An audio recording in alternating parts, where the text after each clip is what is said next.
அவர்களுடைய அந்த கோட்பாட்டுக்கு நேர் எதிராக இந்திய அரசியலமைப்பு சட்டம் இருக்கிறது. அந்த இந்திய அரசியலமைப்பு சட்டம் தான் அனைவரும் சமம்.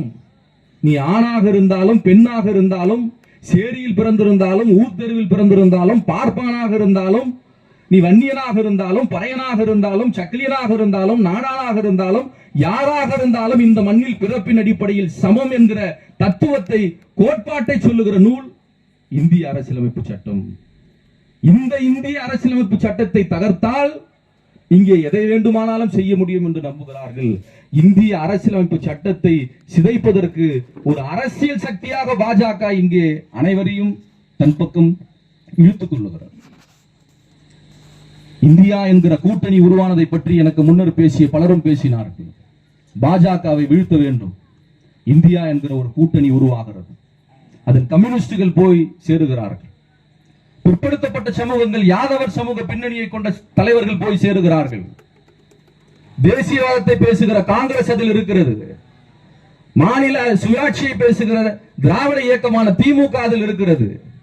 காஷ்மீரில் இருந்து கன்னியாகுமரி வரை பாஜகவை வீழ்த்த வேண்டும், பாஜக பேசுகிற இந்துத்துவத்தை வீழ்த்த வேண்டும் என்று எண்ணுகிற இந்திய கூட்டணியில் அம்பேத்கரியத்தை பேசுகிற எந்த அமைப்பும் இல்லை.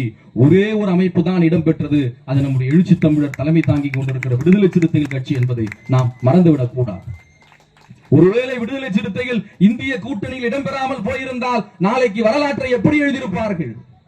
ஒட்டுமொத்த அம்பேத்கரிய இயக்கங்களும் பாஜகவின் பக்கம் நின்றது என்று எழுதியிருப்பார்கள்.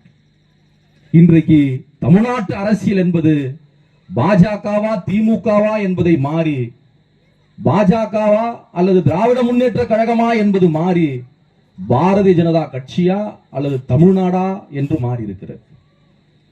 தமிழ்நாட்டினுடைய அத்துணை கூறுகளையும் நசுக்க பார்க்கிறார்கள். தமிழ்நாடு என்று நான் சொன்னால் அதில் புதுவையும் காரைக்காலும் உள்ளடக்கியதுதான்.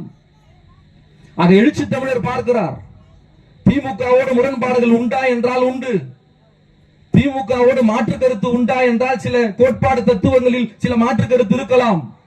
ஆனால் இந்த தேசத்தை கூறுபடுவதற்கு, இந்தியை திணிப்பதற்கு, சமஸ்கிருதத்தை கொண்டு வருவதற்கு, குலக்கல்வி மொழியை நடைமுறைப்படுத்துவதற்கு, ஐஐடிக்குள்ளாக நாம் நுழைய முடியாத அளவுக்கு இடஒதுக்கீட்டை நசுக்குவதற்கு எல்லா வகையிலும் பாஜக சதித்திட்டம் செய்கிற போது பாஜகவா திமுகவா என்பதை விட இந்த தேர்தல் என்பது 2026ஆம் ஆண்டு நடைபெற இருக்கிற தேர்தல் என்பது பாஜகவா தமிழ்நாடா என்கிற தேர்தல்.